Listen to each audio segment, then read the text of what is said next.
Chapter 13. Backer Dawes.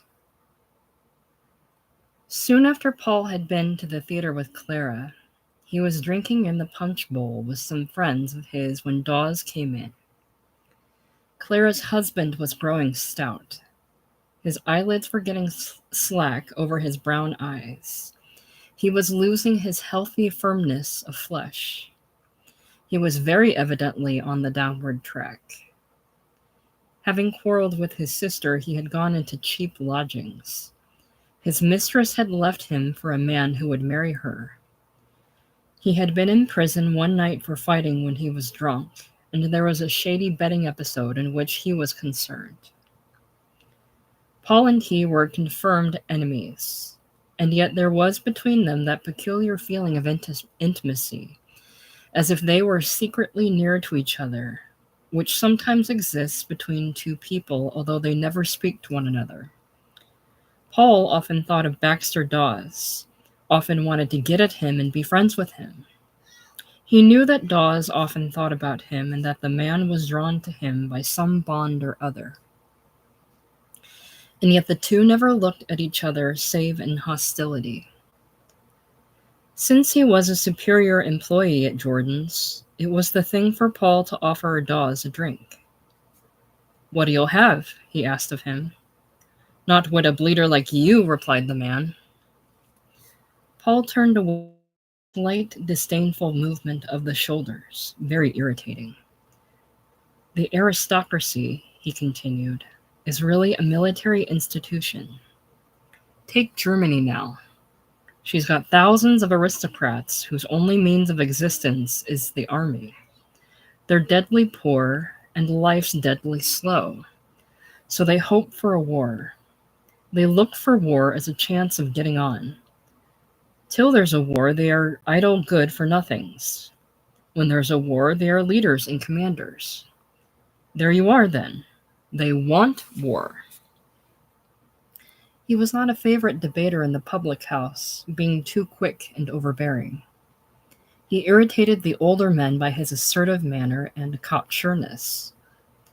They listened in silence and were not sorry when he finished. Dawes interrupted the young man's flow of eloquence by asking in a loud sneer, "Did you learn all that at the theater the other night?" Paul looked at him. Their eyes met. Then he knew Dawes had seen him coming out of the theater with Clara. "Why, what about the theater?" asked one of Paul's associates, glad to get a dig at the young fellow and sniffing something tasty. "Oh, him in a bob-tailed evening suit on the lardee-da," sneered Dawes, jerking his head contemptuously at Paul. "That's coming it strong," said the mutual friend, "tart and all." "Tart begod," said Dawes. "Go on, let's have it," cried the mutual friend. "You've got it," said Dawes, "and I reckon Morley had it in and all." "Well, I'll be jiggered," said the mutual friend. "And was it a proper tart?" "Tart, God blimey, yes," said Dawes. "I reckon he spent the night." There was a good deal of laughter at Paul's expense. "But who was she? Do you know her?" asked the mutual friend. "I should say so," said Dawes. This brought another burst of laughter. "Then spit it out," said the mutual friend. Dawes shook his head and took a gulp of beer. "It's a wonder he hasn't let on himself," he said. "He'll be bragging of it in a bit."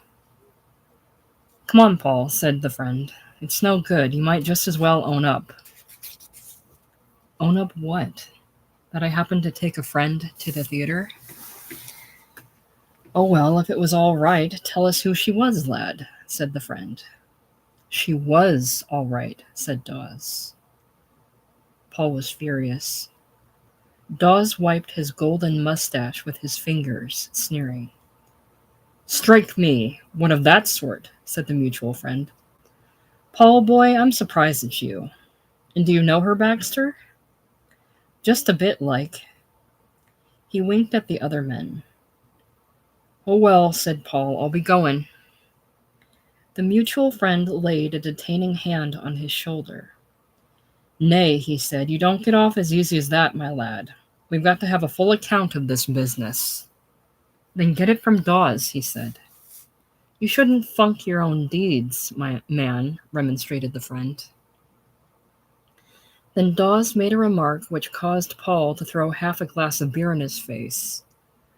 "Oh, Mr. Morrill," cried the barmaid, and she rang the bell for the chucker out. Dawes spat and rushed for the young man.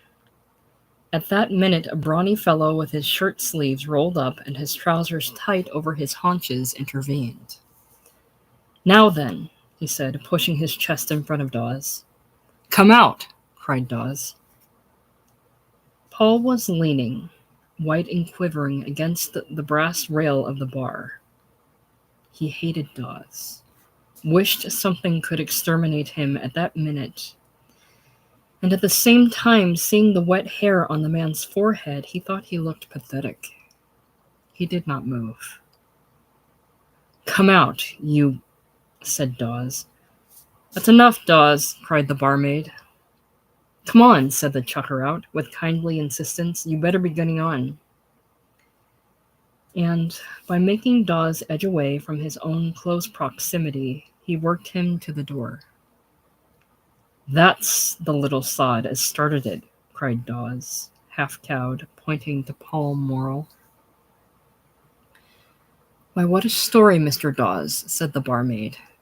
"You know it was for you all the time." Still the chucker out kept thrusting his chest forward at him. Still he kept edging back, until he was in the doorway and on the steps outside. Then he turned around. "All right," he said, nodding straight at his rival. Paul had a curious sensation of pity, almost of affection mingled with violent hate for the man. The colored door swung to. There was silence in the bar. "Serve him jolly well right," said the barmaid. "But it's a nasty thing to get a glass of beer in your eyes," said the mutual friend. "I tell you, I was glad he did," said the barmaid. "Will you have another, Mr. Morrill?" She held up Paul's glass questioningly. He nodded. "He's a man as doesn't care for anything as Baxter Dawes," said one. "Who? Is he?" said the barmaid. "He's a loud-mouthed one, he is, and they're never. Give me a pleasant-spoken chap, if you want a devil." "Well, Paul, my lad," said the friend, "you'll have to take care of yourself now for a while." "You won't have to give him a chance over you, that's all," said the barmaid. "Can you box?" asked a friend. "Not a bit," he answered, still very white. "I might give you a turn or two," said the friend. "Thanks, I haven't time." And presently he took his departure. "Go along with him, Mr. Jenkinson," whispered the barmaid, tipping Mr. Jenkinson the wink. The man nodded, took his hat, said "Good night, all," very heartily, and followed Paul, calling, "Half a minute, old man. You and me is going the same road, I believe." "Mr. Morrill doesn't like it," said the barmaid. "You'll see. We shan't have him in much more." "I'm sorry. He's good company." "And Baxter Dawes wants locking up. That's what he wants." Paul would have died rather than his mother should get to know of this affair. He suffered tortures of humiliation and self-consciousness. There was now a good deal of his life of which necessarily he could not speak to his mother. He had a life apart from her, his sexual life. The rest she still kept. But he felt he had to conceal something from her, and it irked him. There was a certain silence between them, and he felt he had, in that silence, to defend himself against her. He felt condemned by her. Then sometimes he hated her and pulled at her bondage. His life wanted to free itself of her. It was like a circle where life turned back on itself and got no farther. She bore him, loved him, kept him, and his love turned back into her, so that he could not be free to go forward with his own life, really love another woman. At this period, unknowingly, he resisted his mother's influence. He did not tell her things. There was a distance between them. Clara was happy, almost sure of him. She felt she had at last got him for herself. And then again came the uncertainty. He told her jestingly of the affair with her husband. Her color came up, her gray eyes flashed. "That's him to a T," she cried, "like a navy. He's not fit for mixing with decent folk." "Yet you married him," he said. It made her furious that he reminded her. "I did?"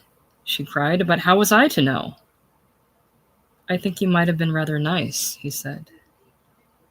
"You think I made him what he is?" she exclaimed. "Oh, no, he made himself.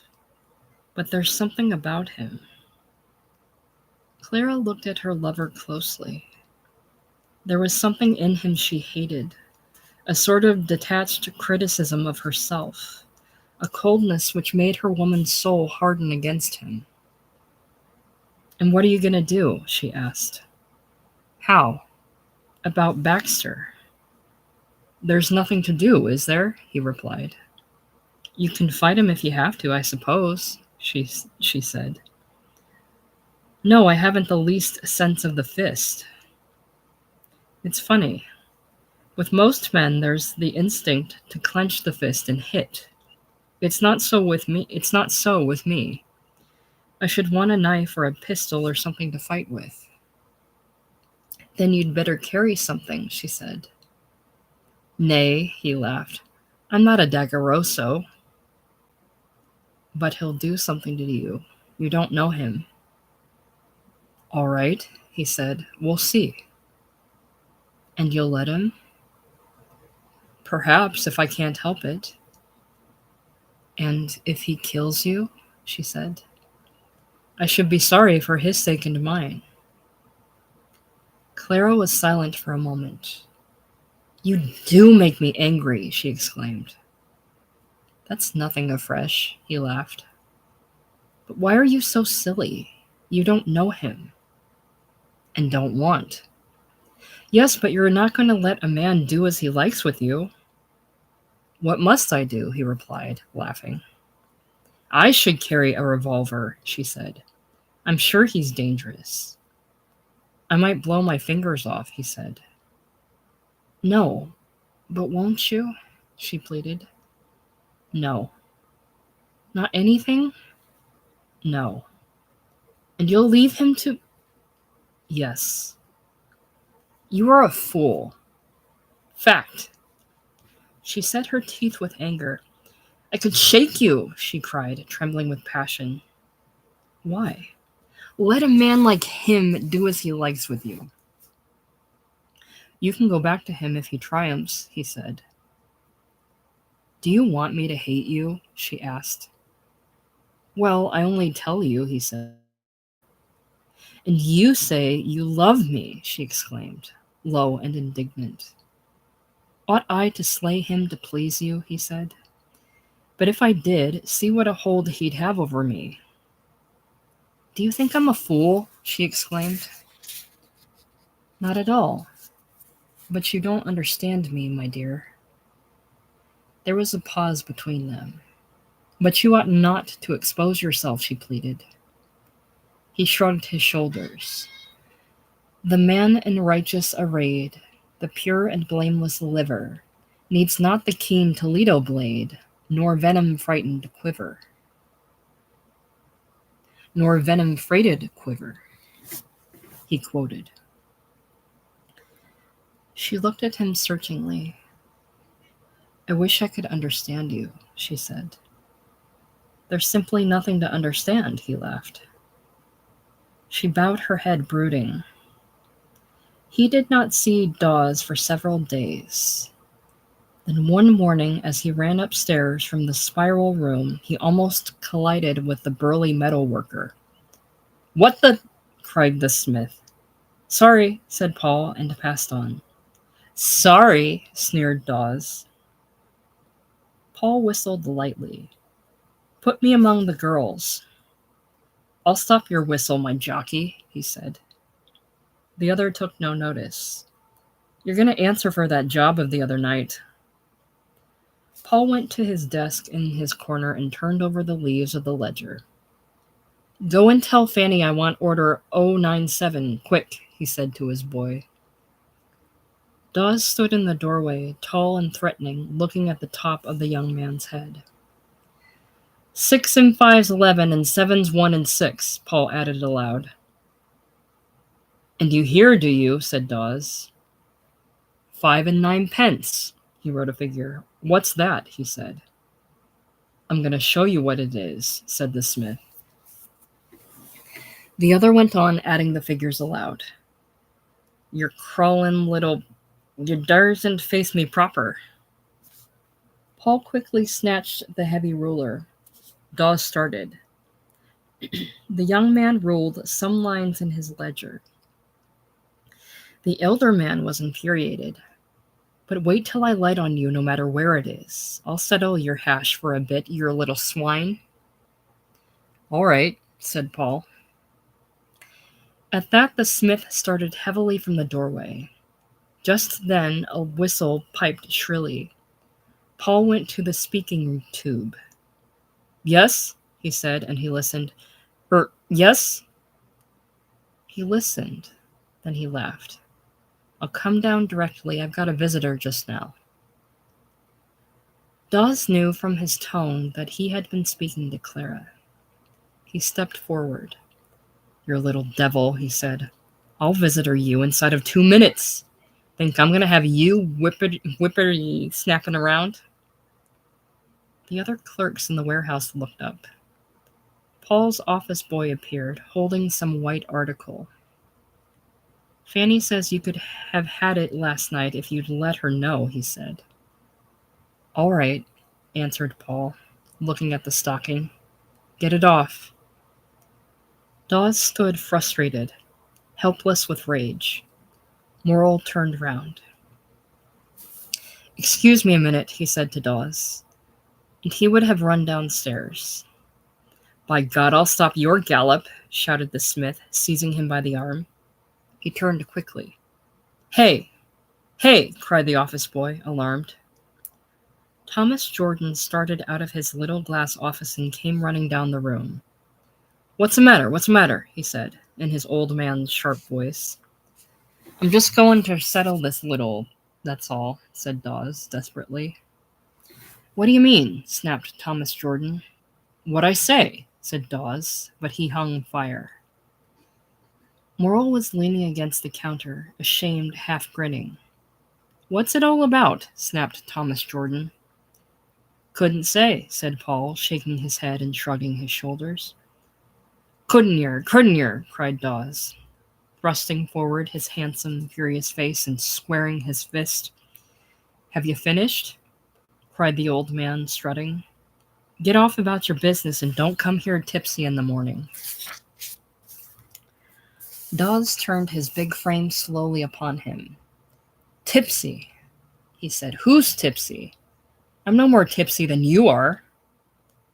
"We've heard that song before," snapped the old man. "Now you get off and don't be long about it. Coming here with your rowdying." The smith looked down contemptuously on his employer. His hands, large and grimy and yet well-shaped for his labor, worked restlessly. Paul remembered they were the hands of Clara's husband, and a flash of hate went through him. "Get out before you're turned out," snapped Thomas Jordan. "Why? Who'll turn me out?" said Dawes, beginning to sneer. Mr. Jordan started, marched up to the smith, waving him off, thrusting his stout little figure at the man, saying, "Get off my premises! Get off!" He seized and twitched Dawes's arm. "Come off," said the smith. and with a jerk of the elbow he sent the little manufacturer staggering backwards. Before anyone could help him, Thomas Jordan had collided with the flimsy spring door. It had given way, and let him crash down the half-dozen steps into Fanny's room. There was a second of amazement. Then men and girls were running. Dawes stood a moment, looking bitterly on the scene, and he took his departure. Thomas Jordan was shaken and bruised, not otherwise hurt. He was, however, beside himself with rage. He dismissed Dawes from his employment and summoned him for assault. At the trial, Paul Morrell had to give evidence. Asked how the trouble began, he said, "Dawes took occasion to insult Mrs. Dawes and me because I accompanied her to the evening. Then I threw some beer at him and he wanted his revenge." "Cherchez la femme," smiled the magistrate. The case was dismissed after the magistrate had told Dawes he thought him a skunk. "You gave the case away," snapped Mr. Jordan to Paul. "I don't think I did," replied the latter. "Besides, you didn't really want a conviction, did you?" "What do you think I took the case up for?" "Well," said Paul, "I'm sorry if I said the wrong thing." Clara was also very angry. "Why need my name have been dragged in?" she said. "Better speak it openly than leave it to be whispered." "There was no need for anything at all," she declared. "We are none the poorer," he said indifferently. "You may not be," she said. "And you?" he asked. "I need never have been mentioned." "I'm sorry," he said, but he did not sound sorry. He told himself easily, "She will come round." And she did. He told his mother about the fall of Mr. Jordan and the trial of Dawes. Mrs. Morrell watched him closely. "And what do you think of it all?" she asked him. "I think he's a fool," he said. But he was very uncomfortable nevertheless. "Have you ever considered where it will end?" his mother said. "No," he answered. "Things work out of themselves." "They do, in a way one doesn't like, as a rule," said his mother. "And then one has to put up with them," he said. "You'll find you're not as good as putting up as you imagine," she said.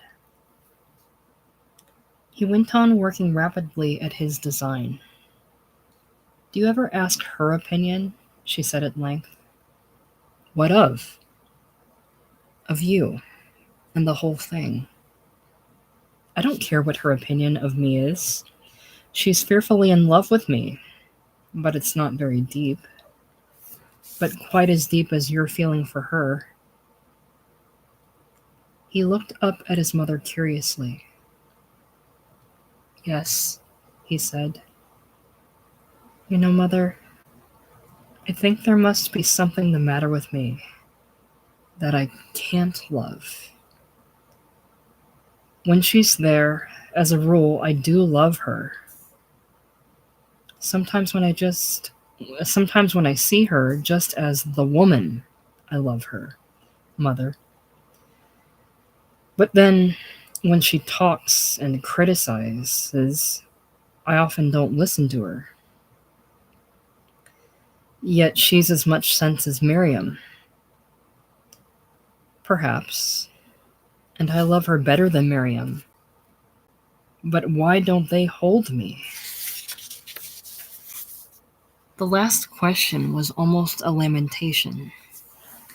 His mother turned away her face, sat looking across the room, very quiet, grave, with something of renunciation. "But you wouldn't want to marry Clara?" she said. "No. At first, perhaps I would. But why don't I want to marry her or anybody? I feel sometimes as if I wronged my women, Mother." How wronged them, my son? I don't know. He went on painting rather despairingly. He had touched the quick of the trouble. And as for wanting to marry, said his mother, there's plenty of time yet. But no, mother. I even love Clara, and I did marry him. But to give myself to them in marriage, I couldn't. I couldn't belong to them. They seem to want me, and I can't ever give it them. You haven't met the right woman. And I never shall meet the right woman while you live, he said. She was very quiet. Now she began to feel again tired, as if she were done. We'll see, my son, she answered. The feeling that things were going in a circle made him mad. Clara was, indeed, passionately in love with him, and he with her as far as passion went. In the daytime he forgot her a good deal. She was working in the same building, but he was not aware of it. He was busy, and her existence was of no matter to him. But all the time she was in her spiral room, she had a sense that he was upstairs, a physical sense of his person in the same building. Every second she expected him to come through the door, and when he came it was a shock to her. But he was often short and offhand with her. He gave her his directions in an official manner, keeping her at bay. With what wits she had left, she listened to him. She dared not misunderstand or fail to remember, but it was a cruelty to her. She wanted to touch his chest. She knew exactly how his breast was shapen under the waistcoat, and she wanted. It maddened her to hear his mechanical voice giving orders about the work. She wanted to break through the sham of it, smash the trivial coating of business which covered him with hardness, get at the man again. But she was afraid. And before she could feel one touch of his warmth, he was gone, and she ached again. He knew that she was dreary every evening she did not see him, so he gave her a good deal of his time. The days were often a misery to her, but the evenings and the nights were usually a bliss to them both. Then they were silent. For hours they sat together or walked together in the dark and talked only a few, almost meaningless words. But he had her hand in his, and her bosom left its warmth in his chest, making him feel whole. One evening they were walking down by the canal, and something was troubling him. She knew she had not got him. All the time he whistled softly and persistently to himself. She listened, feeling she could learn more from his whistling than from his speech.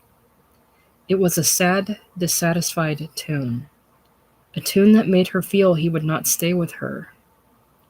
She walked on in silence. When they came to the swing bridge, he sat down on the great pole, looking at the stars in the water. He was a long way from her. She had been thinking. "Will you always stay at Jordan's?" she asked. "No," he answered, without reflecting. "No, I shall leave Nottingham and go abroad. Soon." "Go abroad? What for?" "I don't know, I feel restless." "But what shall you do?"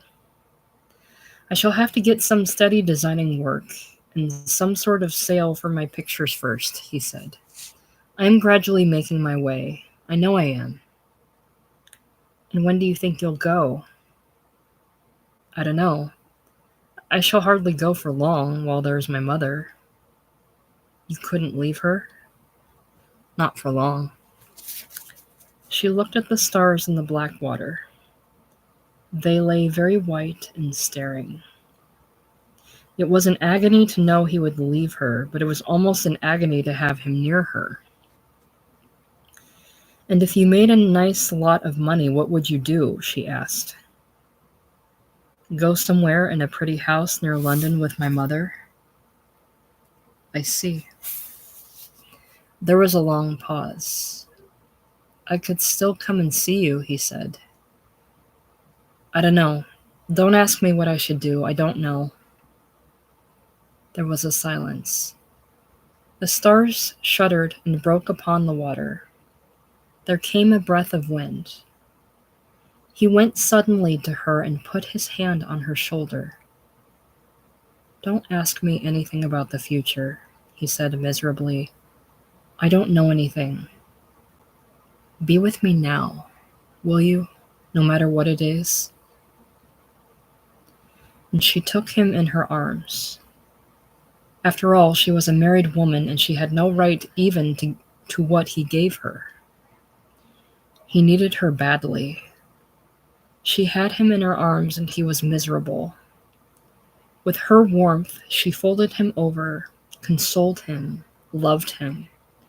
She would let the moment stand for itself. After a moment, he lifted his head as if he wanted to speak. "Clara," he said, struggling.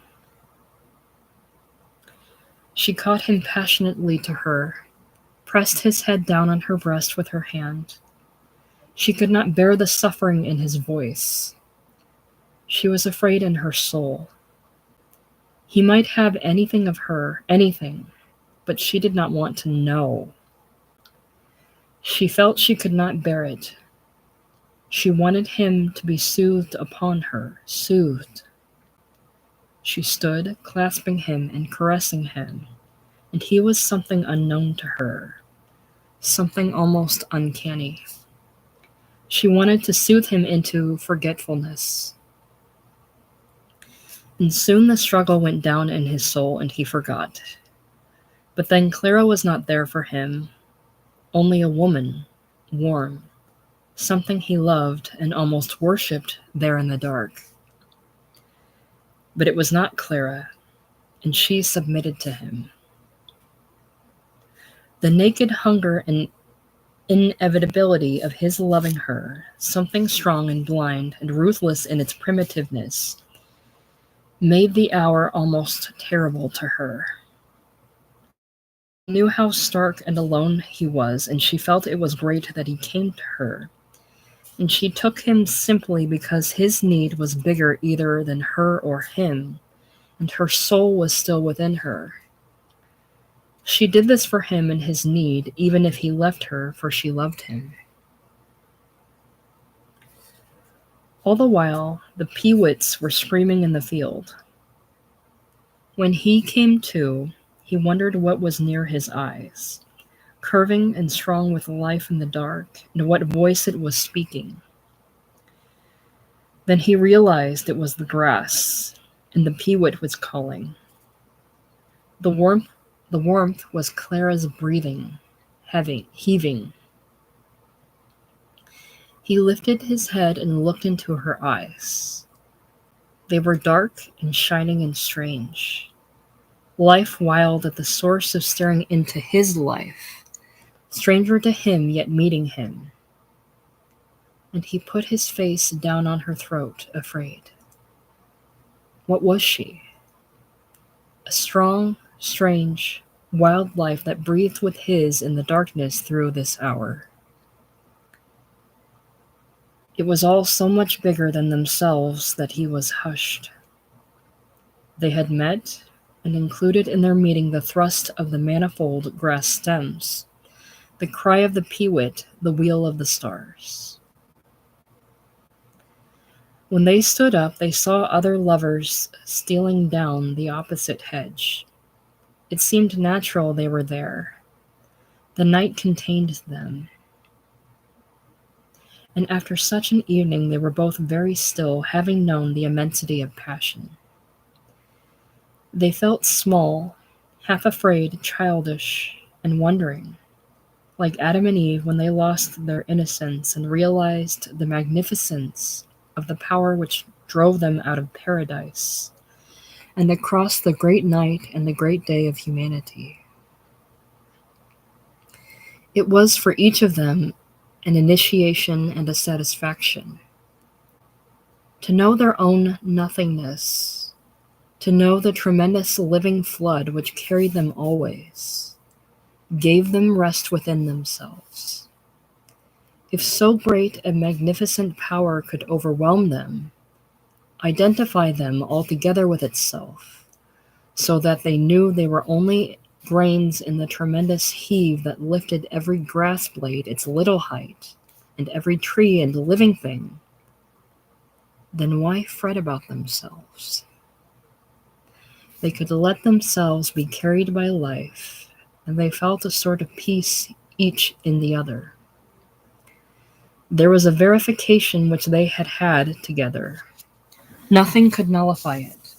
Nothing could take it away. It was almost their belief in life. But Clara was not satisfied. Something great was there. She knew. Something great enveloped her. But it did not keep her. In the morning it was not the same. They had known, but she could not keep the moment. She wanted it again. She wanted something permanent. She had not realized fully. She thought it was he whom she wanted. He was not safe to her. This that had been between them might never be again. He might leave her. She had not got him. She was not satisfied. She had been there, but she had not gripped the something, she knew not what, which she was made to have. In the morning he had considerable peace and was happy in himself. It seemed almost as if he had known the baptism of fire and passion, and it left him at rest. But it was not Clara. It was something that happened because of her, but it was not her. They were scarcely any nearer each other. It was as if they had been blind agents of a great force. When she saw him that day at the factory, her heart melted like a drop of fire.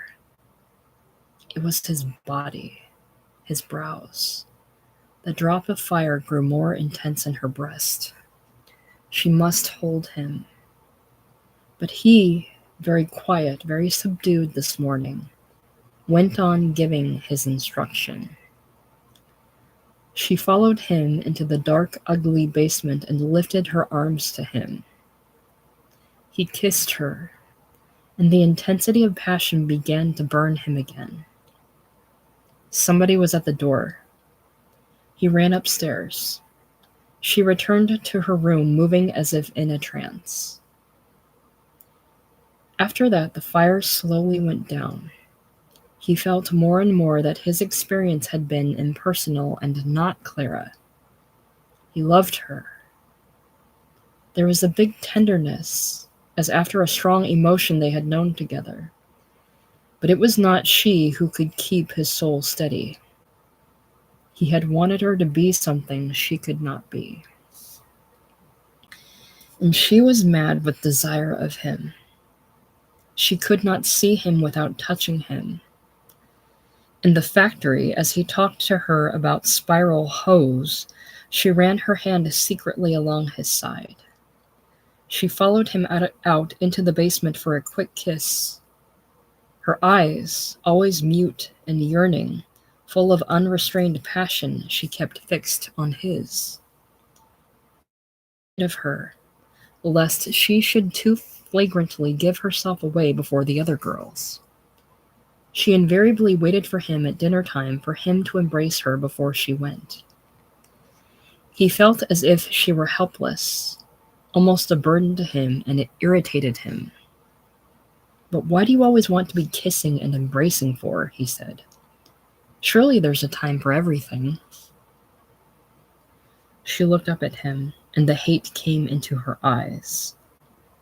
Do I always want to be kissing you? She said. Always. Even if I come to ask you about the work. I don't want anything to do with love when I'm at work. Work's work. And what is love? She asked. Has it to have special hours? Yes, out of work hours. And you'll regulate it according to Mr. Jordan's closing time? Yes, and according to the freedom from business of any sort. It is only to exist in spare time? That's all, and not always then, not the kissing sort of love. And that's all you think of it? It's quite enough. I'm glad you think so. And she was cold to him for some time. She hated him. And while she was cold and contemptuous, he was uneasy till she had forgiven him again. But when they started afresh, they were not any nearer. He kept her because he never satisfied her. In the spring, they went together to the seaside. They had rooms at a little cottage near Thistlethorpe, and lived as man and wife. Mrs. Radford sometimes went with them. It was known in Nottingham that Paul Morrell and Mrs. Dawes were going together, but as nothing was very obvious, and Clara always a solitary person, and he seemed so simple and innocent, it did not make much difference. He loved the Lincolnshire coast, and she loved the sea. In the early morning they often went out together to bathe. The grey of the dawn, the far desolate reaches of the fenland smitten with winter, the sea meadows rank with herbage, were stark enough to rejoice his soul. As they stepped on to the high road from their plank bridge, and looked round at the endless monotony of levels, the land a little darker than the sky, the sea sounding small beyond the sandhills, his heart filled strong with the sweeping relentlessness of life. She loved him then. He was solitary and strong, and his eyes had a beautiful light. They shuddered with cold. Then he raced her down the road to the green turf bridge. She could run well. Her color soon came. Her throat was bare, her eyes shone. He loved her for being so luxuriously heavy and yet so quick. Himself was light. She went with a beautiful rush. They grew warm and walked hand in hand. A flush came into the sky, the wan moon, halfway down the west, sank into insignificance. On the shadowy land, things began to take life. Plants with great leaves became distinct. They came through a pass in the big cold sandhills onto the beach. The long waste of foreshore lay moaning under the dawn in the sea. The ocean was a flat, dark strip with a white edge. Over the gloomy sea, the sky grew red. Quickly, the fire spread among the clouds and scattered them. Crimson burned to orange, orange to a dull gold, and in a golden glitter the sun came up, dribbling fierily over the waves in little splashes, as if someone had gone along and the light had spilled from her pail as she walked. The breakers ran down the shore in long hoarse strokes. Tiny seagulls, like specks of spray, wheeled above the line of surf. Their crying seemed larger than they. Far away the coast reached out and melted into the morning, and the tussocky sandhills seemed to sink to a level with the beach. Maplethorpe was tiny on their right. They had alone the space of all this level shore, the sea and the upcoming sun, the faint noise of the waters, the sharp crying of the gulls. They had a warm hollow in the sandhills where the wind did not come. He stood looking out to sea. "It's very fine," he said. "Now don't get sentimental," she said. It irritated her to see him standing gazing at the sea like a solitary poetic person. He laughed. She quickly undressed. "There are some fine waves this morning," she said triumphantly. She was a better swimmer than he. He stood idly watching her. "Aren't you coming?" she said. "In a minute," he answered. She was white and velvet-skinned, with heavy shoulders. A little wind, coming from the sea, blew across her body and ruffled her hair. The morning was of a lovely limpid gold color. Veils of shadow seemed to be drifting away on the north and the south. Clara stood shrinking slightly from the touch of the wind, twisting her hair. The sea grass rose behind the white-stripped woman. She glanced at the sea, then looked at him. He was watching her with dark eyes which she loved and could not understand. She hugged her breasts between her arms, cringing, laughing. "Oh, it will be so cold," she said. He bent forward and kissed her, held her suddenly close and kissed her again. She stood waiting. He looked into her eyes, then away at the pale sands. "Go then," he said quietly. She flung her arms round his neck, drew him against her, kissed him passionately, and went saying, "But you'll come in?" "In a minute." She went plodding heavily over the sand that was soft as velvet. He, on the sandhills, watched the great pale coast envelop her. She grew smaller, lost proportion, seemed only like a large white bird toiling forward. Not much more than a big white pebble on the beach, not much more than a clot of foam being blown and rolled over the sand, he said to himself. She seemed to move very slowly across the vast-sounding shore. As he watched, he lost her. She was dazzled out of sight by the sunshine. Again he saw her, the merest white speck moving against the white, muttering sea edge. "Look how little she is," he said to himself. "She's lost like a grain of sand in the beach, just a concentrated speck blown along, a tiny white foam bubble, almost nothing among the morning. Why does she absorb me?" The morning was altogether uninterrupted. She was gone in the water. Far and wide the beach, the sandhills with their blue moraine, the shining water, glowed together in immense, unbroken solitude. "What is she, after all?" he said to himself. "Here's the sea-coast morning, big and permanent and beautiful. There is she, fretting, always unsatisfied, and temporary as a bubble of foam. What does she mean to me after all? She represents something, like a bubble of foam represents the sea. But what is she? It's not her I care for." Then, startled by his own unconscious thoughts that seemed to speak so distinctly that all the morning could hear, he undressed and ran quickly down the sands. She was watching for him. Her arm flashed up to him. She heaved on a wave, subsided, her shoulders in a pool of liquid silver.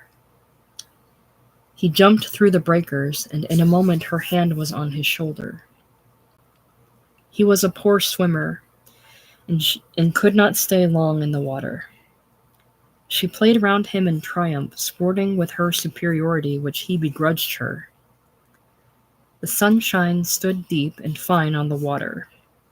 They laughed in the sea for a minute or two, then raced each other back to the sandhills. When they were drying themselves, panting heavily, he watched her laughing, breathless face, her bright shoulders, her breasts that swayed and made him frightened as she rubbed them, and he thought again, but she is magnificent, and even bigger than the morning and the sea. Is she? Is she? She, seeing his dark eyes fixed on her, broke off from her drawing with a laugh. "What are you looking at?" she said. "You," he answered, laughing. Her eyes met his, and in a moment he was kissing her white, goose-fleshed shoulder and thinking, "What is she? What is she?" She loved him in the morning. There was something detached, hard, and elemental about his kisses then, as if he were only conscious of his own will, not in the least of her and her wanting him. Later in the day, he went out fishing. "You," he said to her, "go with your mother to Sutton.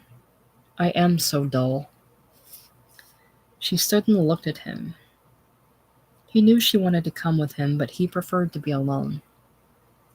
She made him feel imprisoned when she was there, as if he could not get a free, deep breath, as if there were something on top of him.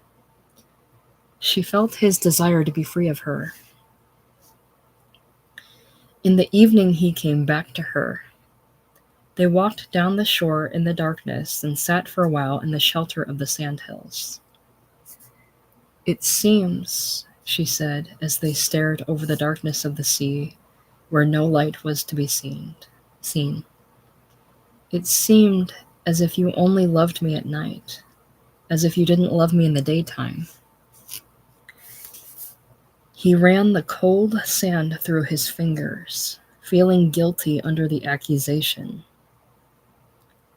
"The night is free to you," he replied. "In the daytime, I want to be by myself." "But why?" she said. "Why even now when we are on this short holiday?" "I don't know. Love-making stifles me in the daytime." "But it needn't be always love-making," she said. "It always is," he answered, "when you and I are together." She sat feeling very bitter. "Do you ever want to marry me?" he asked curiously. "Do you me?" she replied. "Yes, yes. I should like us to have children," he answered slowly. She sat with her head bent, fingering the sand. "But you don't really want a divorce from Baxter, do you?" he said. It was some minutes before she replied. "No," she said very deliberately. "I don't think I do." "Why?" "I don't know."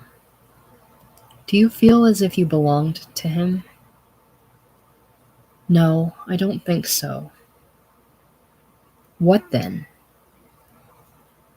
"I think he belongs to me," she replied. He was silent for some minutes, listening to the wind blowing over the hoarse, dark sea. "And you never really intended to belong to me?" he said. "Yes, I do belong to you," she answered. "No," he said, "because you don't want to be divorced." It was a knot they could not untie, so they left it, took what they could get, and what they could not attain they ignored. "I consider you treated Baxter rottenly," he said another time. He half expected Clara to answer him as his mother would. "You consider your own affairs and don't know so much about other people's." But she took him seriously, almost to his own surprise. "Why?" she said.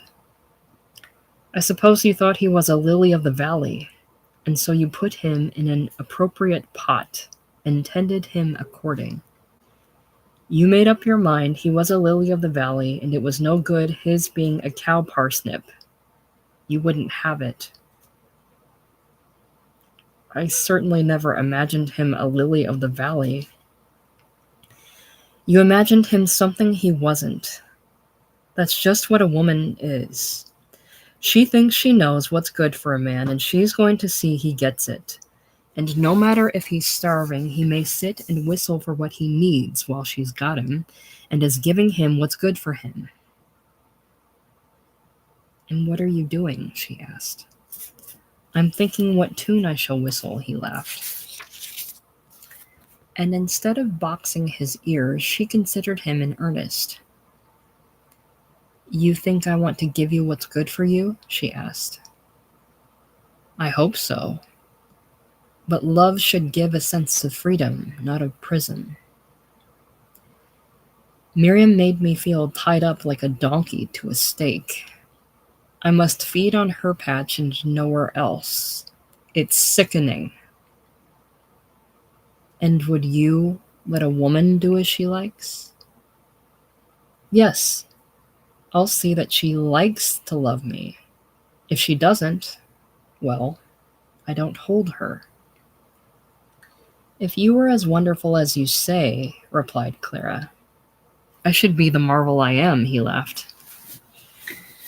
There was a silence in which they hated each other, though they laughed. Love's a dog in a manger, he said. And which of us is the dog? She asked. Oh, well, you worse. So there went on a battle between them. She knew she never fully had him. Some part, big and vital in him, she had no hold over, nor did she ever try to get it, or even to realize what it was. And he knew in some way that she held herself still as Mrs. Dawes. She did not love Dawes, never had loved him, but she believed he loved her, at least depended on her. She felt a certain surety about him that she never felt with Paul Morrell.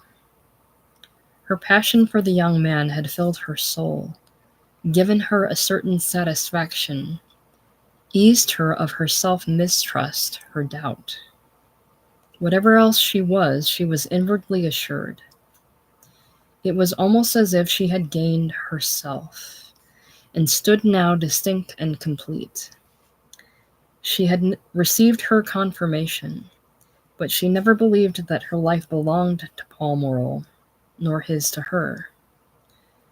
They would separate in the end, and the rest of her life would be an ache after him. But at any rate, she knew now. She was sure of herself. And the same could almost be said of him. Together they had received the baptism of life, each through the other. But now their missions were separate. Where he wanted to go, she could not come with him. They would have to part sooner or later.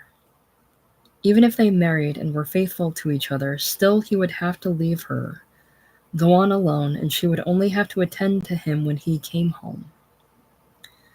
But it was not possible. Each wanted a mate to go side by side with. Clara had gone to live with her mother upon Maperley Plains. One evening, as Paul and she were walking along Woodborough Road, they met Dawes.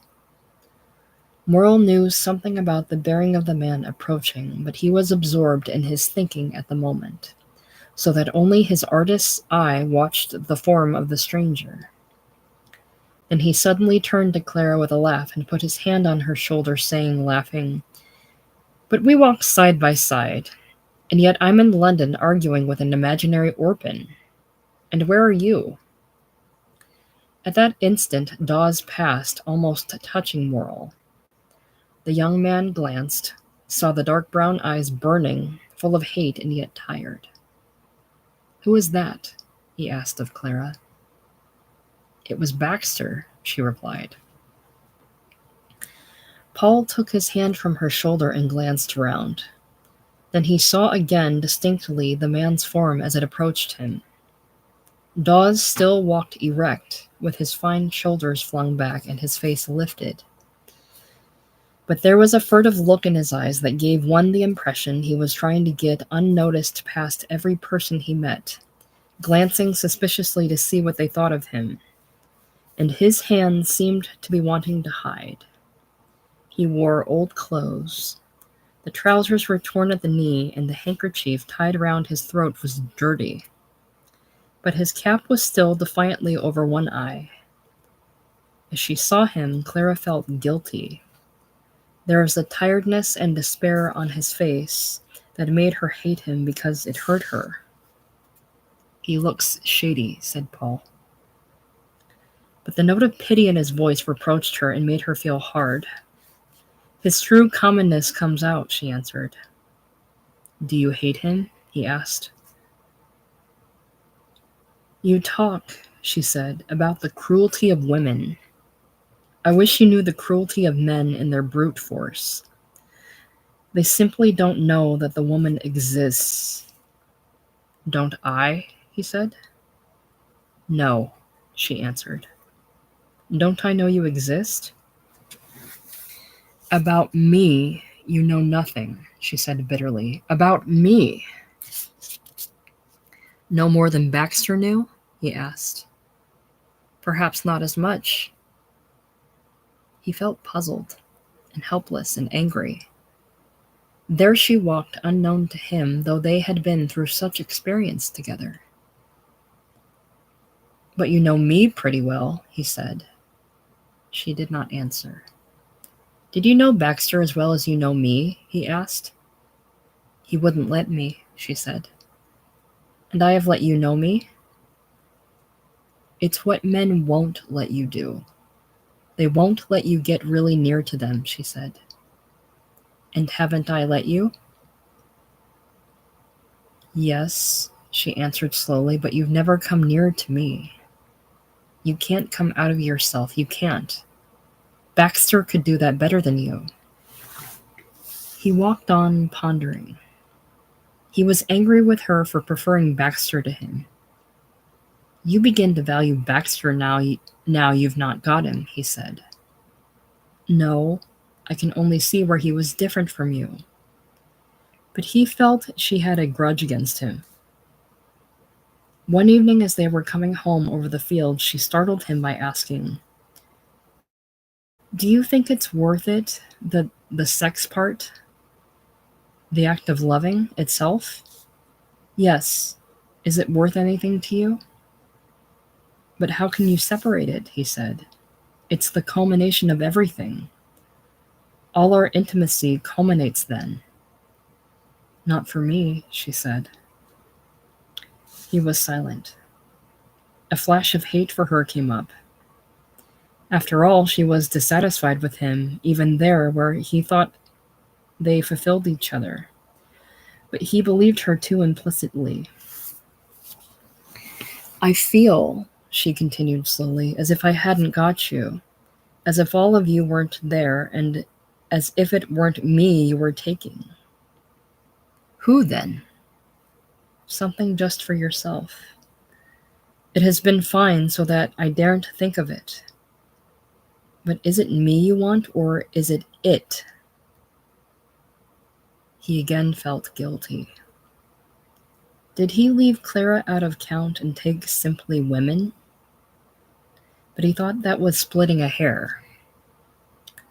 "When I had Baxter, actually had him, then I did feel as if I had all of him," she said. "And it was better?" he asked. Yes. It was more whole. I don't say you haven't given me more than he ever gave me. Or could give you. Yes, perhaps, but you've never given me yourself."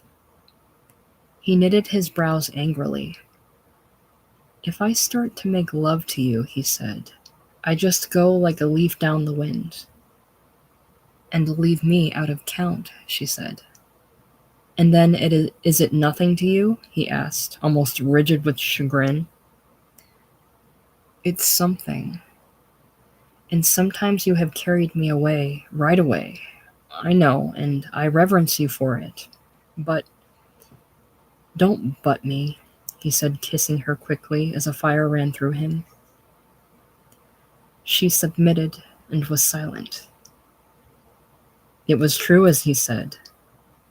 As a rule, when he started love-making, the emotion was strong enough to carry with it everything: reason, soul, blood. In a great sweep like the Trent carries bodily its back swirls and intertwinings noiselessly. Gradually, the little criticisms, the little sensations were lost. Thought also went, everything borne along in one flood. He became not a man with a mind, but a great instinct. His hands were like creatures, living. His limbs, his body were all life and consciousness, subject to no will of his, but living in themselves.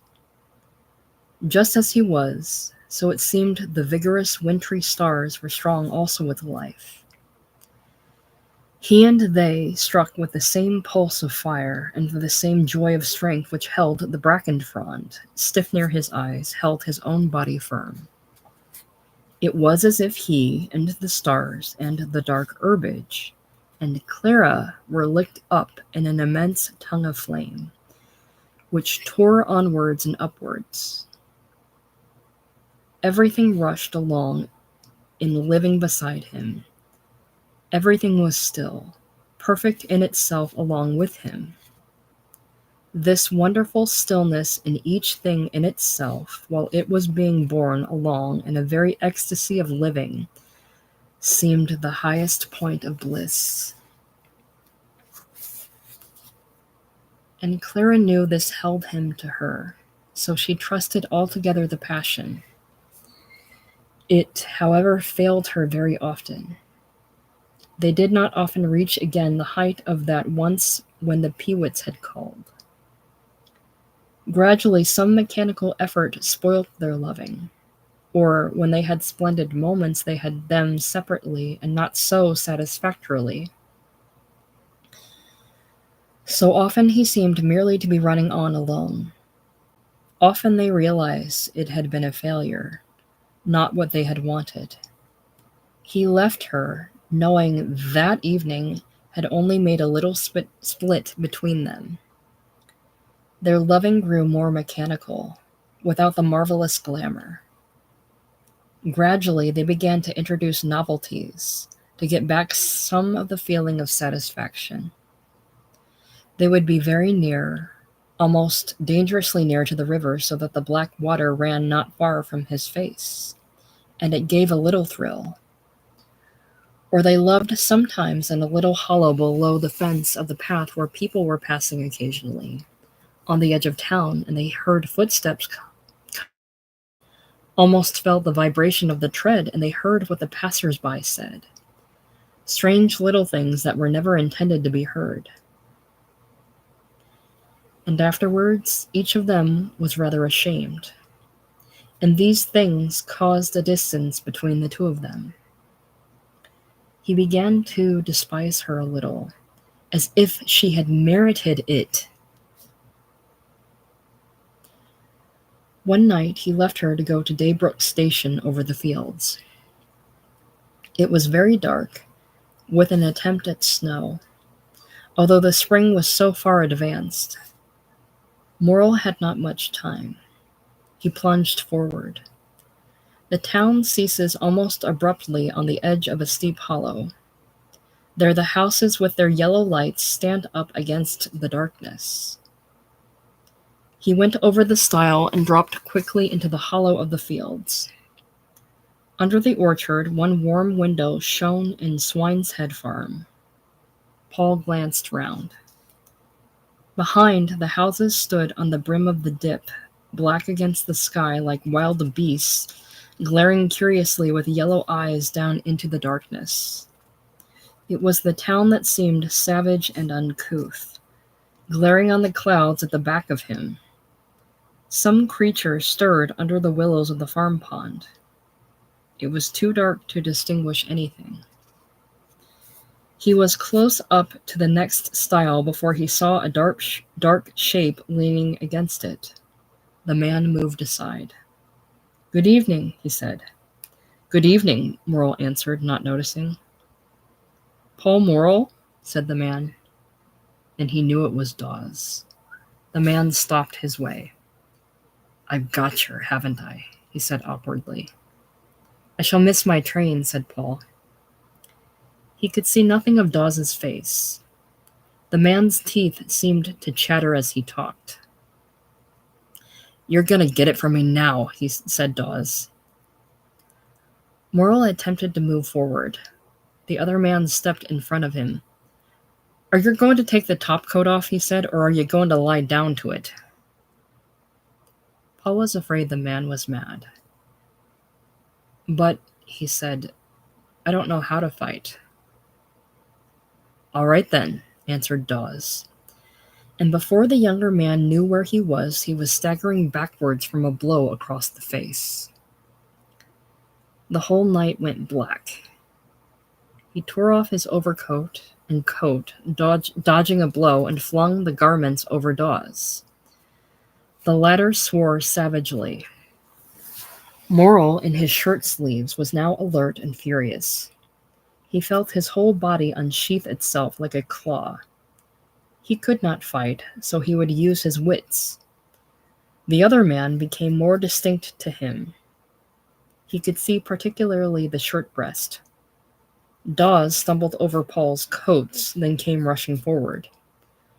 The young man's mouth was bleeding. It was the other man's mouth he was dying to get at, and the desire was anguish in its strength. He stepped quickly through the stile, and as Dawes was coming through after him, like a flash he got a blow in over the other's mouth. He shivered with pleasure. Dawes advanced slowly, spitting. Paul was afraid. He moved round to get to the stile again. Suddenly, from out of nowhere, came a great blow against his ear that sent him falling helpless backwards. He heard Dawes's heavy panting, like a wild beast's. Then came a kick on the knee, giving him such agony that he got up and, quite blind, leapt clean under his enemy's guard. He felt blows and kicks, but they did not hurt. He hung on to the bigger man like a wildcat, till at last Dawes fell with a crash, losing his presence of mind. Paul went down with him. Pure instinct brought his hands to the man's neck, and before Dawes, in frenzy and agony, could wrench him free, he had got his fists twisted in the scarf and his knuckles dug in the throat of the other man.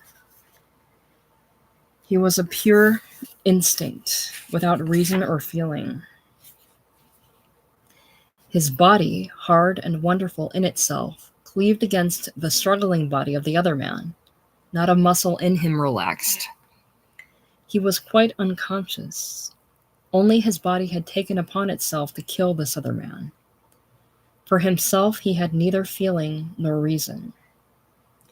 He lay pressed hard against his adversary, his body adjusting itself to its one pure purpose of choking the other man, resisting exactly the right moment with exactly the right amount of strength, the struggles of the other, silent, intent, unchanging, gradually pressing its knuckles deeper, feeling the struggles of the other body become wilder and more frenzied. Tighter and tighter grew his body, like a screw that is gradually increasing in pressure till something breaks. Then suddenly he relaxed, full of wonder and misgiving. He had been yielding. Morrel felt his body flame with pain as he realized what he was doing. He was all bewildered. Dawes's struggles suddenly renewed themselves in a furious spasm. Paul's hands were wrenched, torn out of the scarf in which they were knotted, and he was flung away helpless. He heard the horrid sound of the other's gasping, but he lay stunned. Then, still dazed, he felt the blows of the other's feet and lost consciousness. Dawes, grunting with pain like a beast, was kicking the prostrate body of his rival. Suddenly the whistle of the train shrieked 2 fields away. He turned around and glared suspiciously. What was coming? He saw the lights of the train draw across his vision. It seemed to him people were approaching.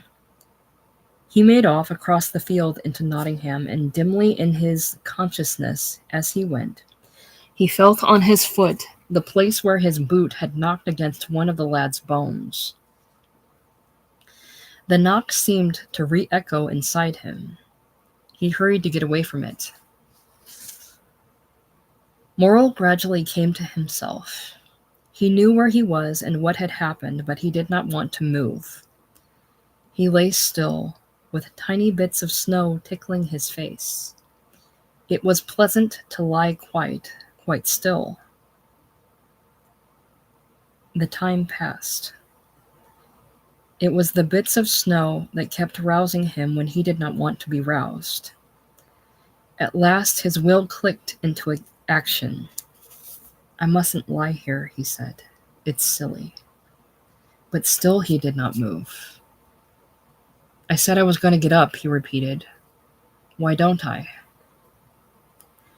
And still it was some time before he had sufficiently pulled himself together to stir. Then gradually he got up. Pain made him sick and dazed, but his brain was clear. Reeling, he groped for his coats and got them on, buttoning his overcoat up to his ears. It was some time before he found his cap.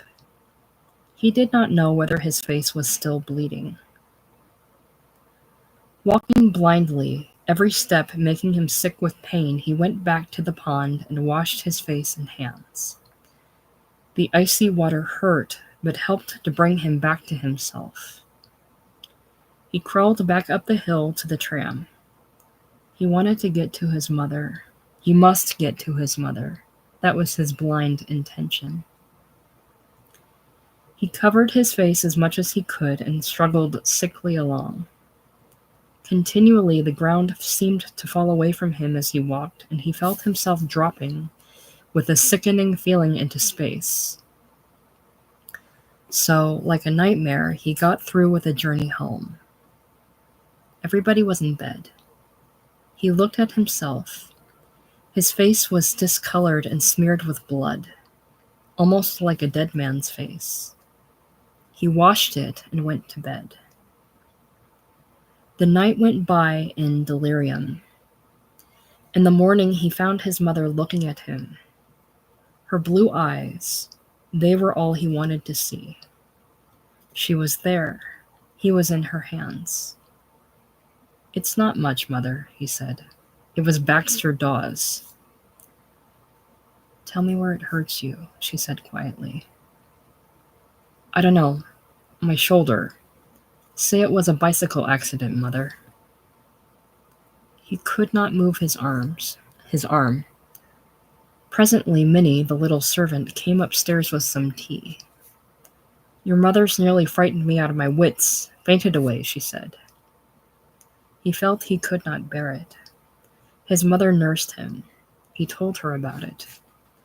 And now I should have done with them all, she said quietly. I will, Mother. She covered him up. And don't think about it, she said. Only try to go to sleep. The doctor won't be here till 11. He had a dislocated shoulder, and the second day acute bronchitis set in. His mother was pale as death now and very thin. She would sit and look at him, then away into space. There was something between them that neither dared mention. Clara came to see him. Afterwards, he said to his mother, She makes me tired, Mother. Yes, I wish she wouldn't come, Mrs. Morrel replied. Another day, Miriam came, but she seemed almost like a stranger to him. You know, I don't care about them, Mother, he said. I'm afraid you don't, my son, she replied sadly. It was given out of everywhere that it was a bicycle accident. Soon he was able to go to work again, but now there was a constant sickness and gnawing at his heart. He went to Clara, but there seemed, as it were, nobody there. He could not work. He and his mother seemed almost to avoid each other. There was some secret between them which they could not bear.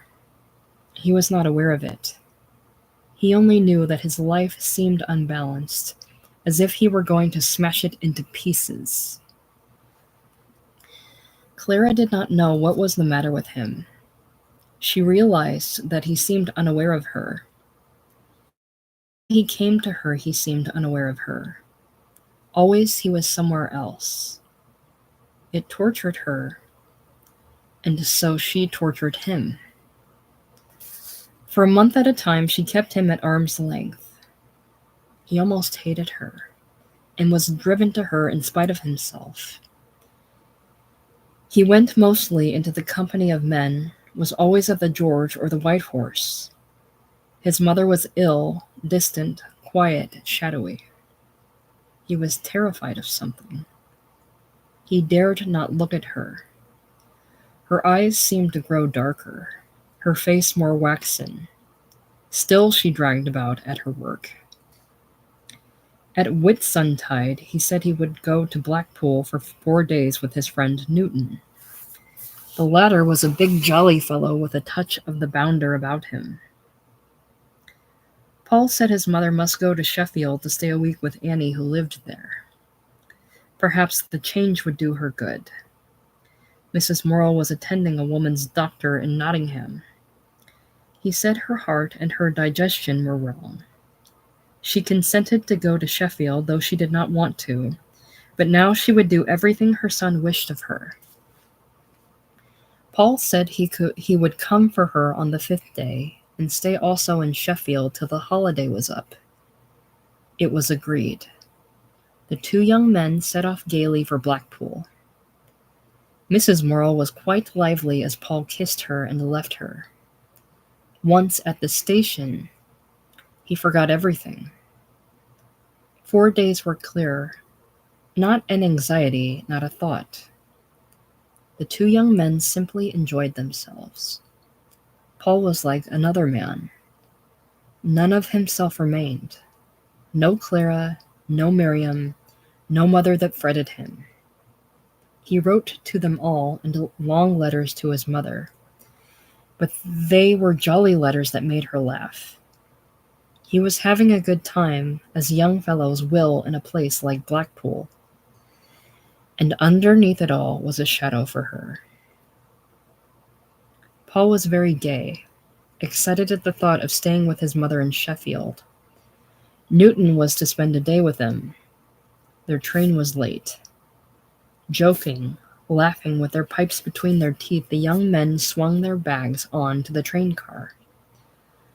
Paul had bought his mother a little collar of real lace that he wanted to see her wear so that he could tease her about it.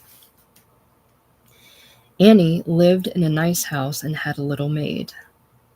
Paul ran gaily up the steps. He expected his mother laughing in the hall, but it was Annie who opened to him. She seemed distant to him. He stood a second in dismay. Annie let him kiss her cheek. "Is my mother ill?" he said. "Yes, she's not very well. Don't upset her." "Is she in bed?" "Yes." And then the queer feeling went over him, as if all the sunshine had gone out of him and it was all shadow. He dropped the bag and ran upstairs. Hesitating, he opened the door. His mother sat up in bed, wearing a dressing gown of old rose color. She looked at him almost as if she were ashamed of herself, pleading to him, humble. He saw the ashy look about her. "Mother," he said. "I thought you were never coming," she answered gaily. But he only fell on his knees at the bedside and buried his face in the bedclothes, crying in agony and saying, "Mother, mother, mother." She stroked his hair slowly with her thin hand. "Don't cry," she said. Don't cry. It's nothing. But he felt as if his blood was melting into tears, and he cried in terror and pain. Don't cry, his mother faltered. Slowly she stroked his hair. Shocked out of himself, he cried, and the tears hurt in every fiber of his body. Suddenly he stopped, but he dared not lift his face out of the bedclothes. You are late. Where have you been? His mother asked. The train was late, he replied, muffled in the sheet. Yes, that miserable Central. Is Newton come? Yes. I'm sure you must be hungry, and they've kept dinner waiting. With a wrench, he looked up at her. What is it, Mother? He asked brutally. She averted her eyes as she answered. Only a bit of a tumor, my boy. You needn't trouble. It's been there. The lump has. A long time. Up came the tears again. His mind was clear and hard, but his body was crying. Where? He said. She put her hand on her side. Here. But you know they can sweal a tumor away. He stood feeling dazed and helpless, like a child. He thought perhaps it was as she said.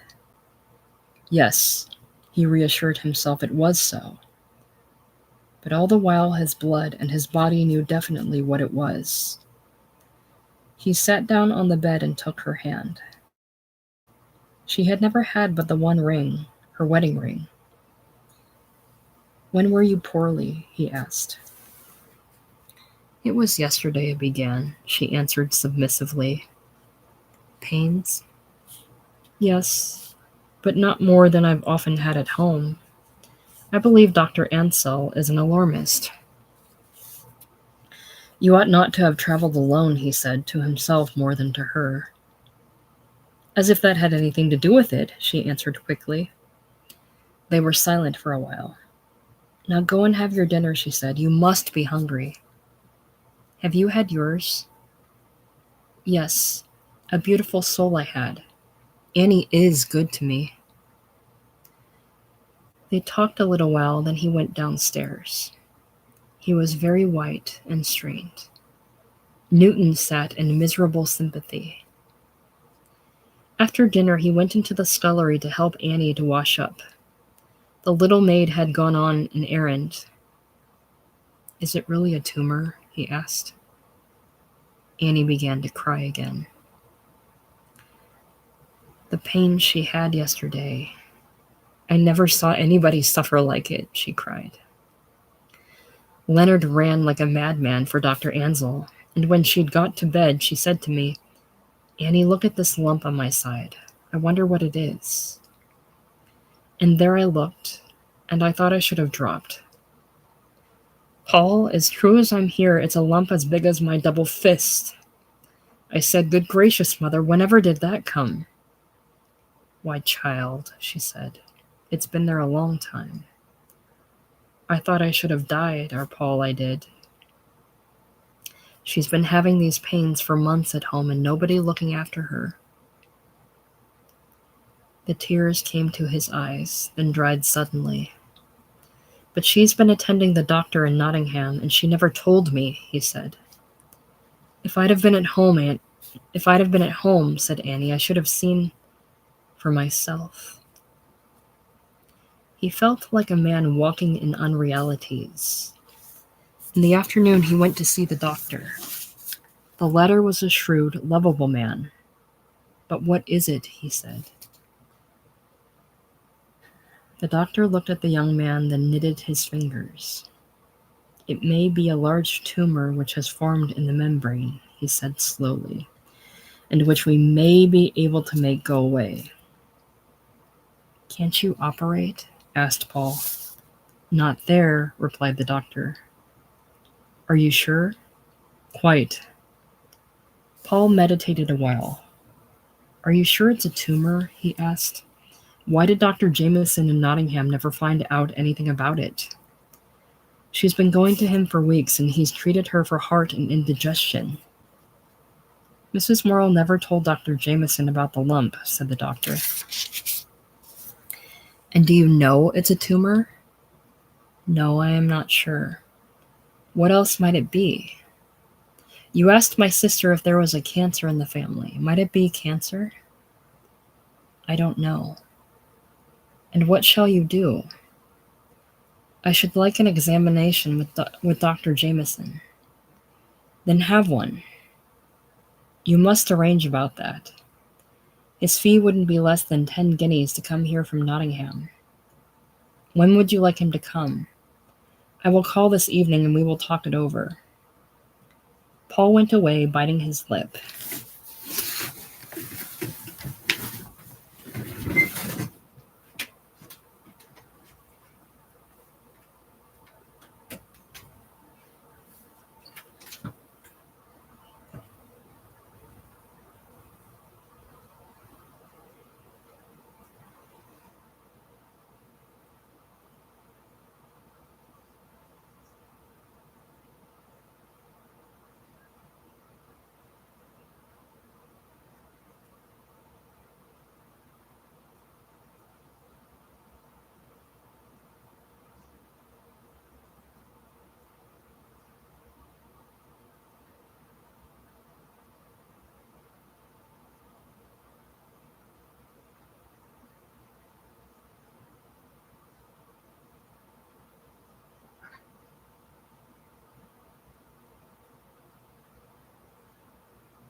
His mother could come downstairs for tea, the doctor said.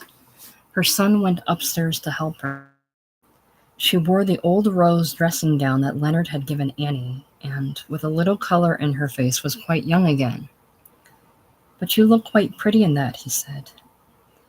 Yes, they make me so fine I hardly know myself, she answered. But when she stood up to walk, the color went. Paul helped her, half carrying her. At the top of the stairs she was gone. He lifted her up and carried her quickly downstairs, laid her on the couch. She was light and frail. Her face looked as if she were dead, with blue lips shut tight. Her eyes opened, her blue, unfailing eyes, and she looked at him pleadingly, almost wanting him to forgive her. He held brandy to her lips, but her mouth would not open. All the time she watched him lovingly. She was only sorry for him. The tears ran down his face without ceasing, but not a muscle moved. He was intent on getting a little brandy between her lips. Soon she was able to swallow a teaspoonful. She lay back, so tired. The tears continued to run down his face. But, she panted, it'll go off. Don't cry. I'm not doing, he said. After a while, she was better again. He was kneeling beside the couch. They looked into each other's eyes. "I don't want you to make a trouble of it," she said. "No, Mother. You'll have to be quite still, and then you'll get better soon." But he was white to the lips, and their eyes, as they looked at each other, understood. Her eyes were so blue, such a wonderful forget-me-not blue. He felt if only they had been of a different color, he could have borne it better. His heart seemed to be ripping slowly in his breast. He kneeled there, holding her hand, and neither said anything. Then Annie came in. "Are you all right?" she murmured timidly to her mother. "Of course," said Mrs. Morrill. Paul sat down and told her about Blackpool. She was curious. A day or two after, he went to see Dr. Jameson in Nottingham to arrange for a consultation. Paul had practically no money in the world, but he could borrow. His mother had been used to go to the public consultation on Saturday morning when she could see the doctor for only a nominal sum. Her son went on the same day. The waiting room was full of poor women who sat patiently on a bench around the wall. Paul thought of his mother in her little black costume, sitting, waiting likewise. The doctor was late. The women all looked rather frightened. Paul asked the nurse in attendance if he could see the doctor immediately he came. It was arranged so. The women, sitting patiently round the walls of the room, eyed the young man curiously. At last the doctor came. He was about 40, good-looking, brown-skinned. His wife had died, and he, who had loved her, had specialized on women's ailments. Paul told his name and his mother's. The doctor did not remember. "Number 46M," said the nurse, and the doctor looked up the case in his book. "There is a big lump that may be a tumor," said Paul, "but Dr. Ansell said he was going to write you a letter."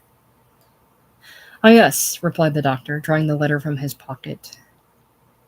He was very friendly, affable, busy, kind. He would come to Sheffield the next day. "What is your father?" he asked. "He is a coal miner," replied Paul. "Not very well off, I suppose?" After I see this," said Paul. "And you?" smiled the doctor.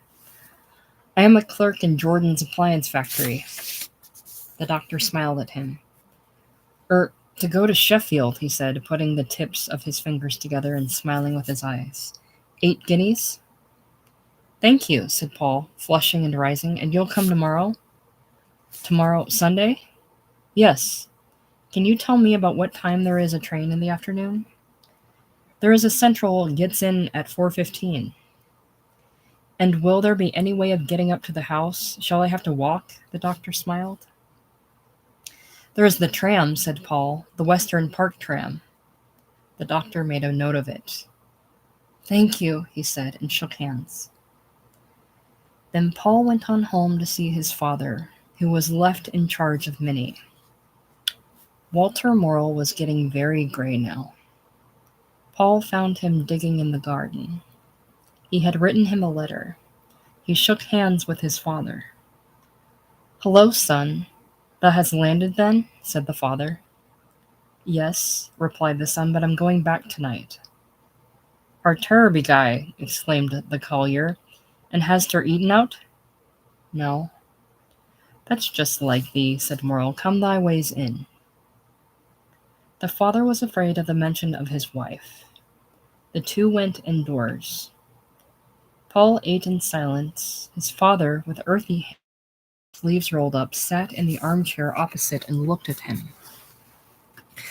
"Well, and how is she?"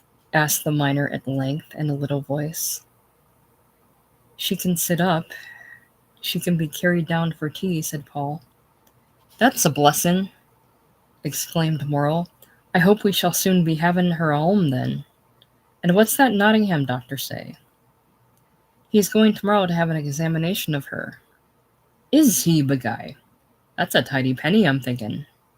8 guineas. 8 guineas? The miner spoke breathlessly. Well, we mun find it from somewhere. I can pay that, said Paul. There was silence between them for some time. She says she hopes you're getting on all right with Minnie, Paul said. Yes, I'm all right, and wish I wish as she was, answered Morrill. But Minnie's a good little wench, bless her heart. He sat looking dismal. I shall have to be going at 3:30, said Paul. It's a traps for thee, lad, 8 guineas. And when dost think she'll be able to get as far as this? We must see what the doctors say tomorrow, Paul said. Morrill sighed deeply. The house seemed strangely empty, and Paul thought his father looked lost, forlorn, and old. You'll have to go and see her next week, father, he said. I hope she'll be home by that time, said Morrill. If she's not, said Paul, then you must come. I don't know where she'll find the money, said Morrill. And I'll write to you what the doctor says, said Paul. But that writes in such a fashion I cannot make it out, said Morrill. Well, I'll write plain. It was no good asking Morrill to answer, for he could scarcely do more than write his own name. The doctor came. Leonard felt it his duty to meet him with a cab. The examination did not take long. Annie, Arthur, Paul, and Leonard were waiting in the parlor anxiously. The doctors came down. Paul glanced at them. He had never had any hope except when he had deceived himself. It may be a tumor. We must wait and see, said Dr. Jameson. And if it is, said Annie, can you sweal it away? Probably, said the doctor. Paul put 8 sovereigns and half a sovereign on the table. The doctor counted them, took a florin out of his purse, and put that down. Thank you, he said. I'm sorry Mrs. Morrill is so ill, but we must see what we can do. There can't be an operation, said Paul. The doctor shook his head. No, he said, and even if there could, her heart wouldn't stand it. Is her heart risky? Asked Paul. Yes, you must be careful with her. Very risky? No, just take care. And the doctor was gone. Then Paul carried his mother downstairs. She lay simply like a child. But when he was on the stairs, she put her arms round his neck, clinging. I'm so frightened of these beastly stairs, she said. And he was frightened too. He would let Leonard do it another time. He felt he could not carry her. He thinks it's only a tumor, cried Annie to her mother, and he can sweal it away. I knew he could, protested Mrs. Morrill scornfully. She pretended not to notice that Paul had gone out of the room. He sat in the kitchen smoking. Then he tried to brush some gray ash off his coat. He looked again. It was one of his mother's gray hairs. It was so long. He held it up and it drifted into the chimney. He let go. The long gray hair floated and was gone into the blackness of the chimney. The next day he kissed her before going back to work. It was very early in the morning and they were alone. You won't fret, my boy, she said. No, mother. No, it would be silly, and take care of yourself. Yes, he answered. Then, after a while, and I shall come next Saturday, and shall bring my father? I suppose he wants to come, she replied. At any rate, if he does, you'll have to let him. He kissed her again and stroked the hair from her temples gently, tenderly, as if she were a lover. Shan't you be late? She murmured. I'm going, he said, very low. Still, he sat for a few minutes, stroking the brown and gray hair from her temples. "And you won't be any worse, Mother?" "No, my son." "You promise me?" "Yes, I won't be any worse." He kissed her, held her in his arms for a moment, and was gone. In the early sunny morning he ran to the station, crying all the way, he did not know what for. And her blue eyes were wide and staring as she thought of him. In the afternoon he went a walk with Clara. They sat in the little wood where bluebells were standing. He took her hand. "You'll see," he said to Clara. "She'll never be better." "Oh, you don't know," replied the other. "I do," he said. She caught him impulsively to her breast. "Try and forget it, dear," she said. "Try and forget it." "I will," he answered. Her breast was there, warm for him. Her hands were in his hair. It was comforting, and he held his arms round her. But he did not forget. He only talked to Clara of something else. And it was always so. When she felt it coming, the agony, she cried to him, "Don't think of it, Paul. Don't think of it, my darling." And she pressed him to her breast, rocked him, soothed him like a child. So he put the trouble aside for her sake to take it up again immediately when he was alone. All the time as he went about, he cried mechanically. His mind and hands were busy. He cried, he did not know why. It was his blood weeping. He was just as much alone whether he was with Clara or with men in the White Horse. Just himself and this pressure inside him. That was all that existed. He read sometimes. He had to keep his mind occupied. And Clara was a way of occupying his mind. On the Saturday, Walter Morrill went to Sheffield. He was a forlorn figure, looking rather as if nobody owned him. Paul ran upstairs. "My father's come," he said, kissing his mother. "Has he?" she answered weariedly. The old collier came rather frightened into the bedroom. "How done I find thee, lass?" he said, going forward and kissing her in a hasty, timid fashion. "Well, I'm middlin'," she replied. "I see the art," he said. He stood looking down on her. Then he wiped his eyes with his handkerchief. Helpless, as if nobody owned him, he looked. "Have you gone on all right?" asked the wife, rather wearily, as if it were an effort to talk to him. "Yis," he answered. "Her's a bit behindhand now and again, as yer might expect." "Does she have your dinner ready?" asked Mrs. Morrill. "Well, I've had to shout at her once or twice," he said. "And you must shout at her if she's not ready. She will leave things to the last minute." She gave him a few instructions. He sat looking at her as if she were almost a stranger to him, before whom he was awkward and humble, and also if he had lost his presence of mind and wanted to run.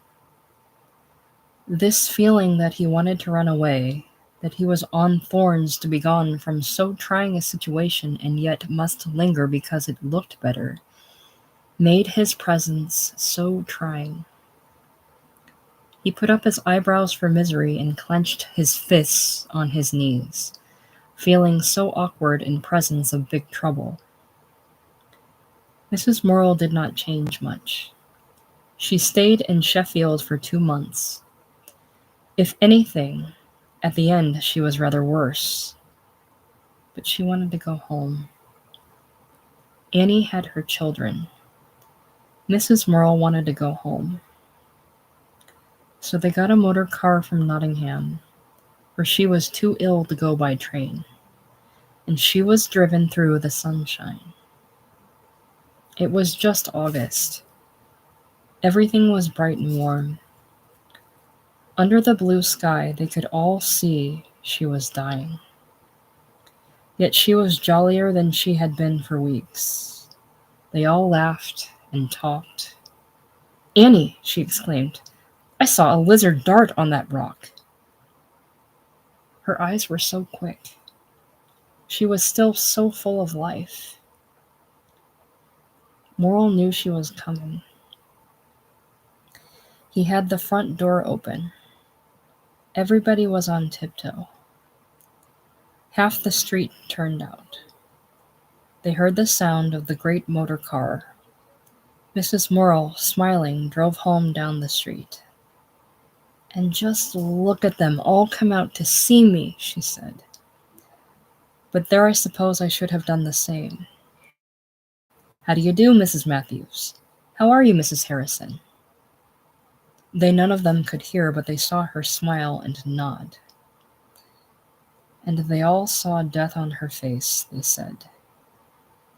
It was a great event in the street. Morrill wanted to carry her indoors, but he was too old. Arthur took her as if she were a child. They had set her a big, deep chair by the hearth where her rocking chair used to stand. When she was unwrapped and seated and had drunk a little brandy, she looked round at the room. "Don't think I don't like your house, Annie," she said, "but it's nice to be in my own home again." And Morrill answered huskily, "It is, lass, it is." And Minnie, the little quaint maid, said, "And we glad to have yer." There was a lovely yellow ravel of sunflowers in the garden. She looked out of the windows. "They are my sunflowers," she said.